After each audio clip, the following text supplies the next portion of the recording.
number? Wala yan. Huwag mo intindihin yan. Wala yan, wala yan. Baka importante. May importante pa ba sa'yo? Mas importante ka kasi mahal kita. Lolokoy mo pa ako eh. Patingin nga ng cellphone mo. Ayan, ayan. Oh, from Boom. Magkita daw kayo. Oh, sabi na sa'yo si Boom yan eh. Silosa ka din masyado eh. Pare! Pare! Ayos lang, pare! How are you? Uy, pare! Uy! Bakit? Jota ko yan eh. Ay, mabati lang. Ano? Natanggap mo ba yung text ko? Yung aalis tayo kanina. Anong text?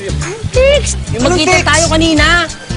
Paano mo ko iti-text eh? Wala nga ako ng bagong number mo. Kanina yung number ko nga. Uy, shh!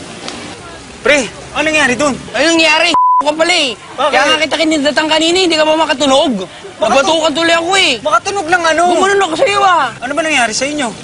Nag-text nga si Lilibet. Oh. Yung katable natin doon sa KTV. Nilagay ko yung number mo doon sa kanya para pag nag-text siya, hindi halata. Ito rin eh. Ano ba naman? Naman. Tugtugi na yun. 32 10 days pa yun. Hindi na uso ngayon yun. May bago na ngayon. Meron? Ano bago? Oo. Imbes na yung number ko nilagay mo, sana nilagay mo, Globe. Globe? Oo! Eh di pag nag-text o tumawag sa'yo, hindi ka huli, hindi nabubusin ng girlfriend mo yan. Yun ba yung bago? Yes, sir! Gaya nga yan. Oo nga eh. Ikaw naman pare, minsan yung utak ginagamit yan. Bait mo Kunti na lang talaga, yan, pare. no? Gagawin ko yan. Thank you, ha. O pare, Thank you. sibat na ako. Salamat, pare.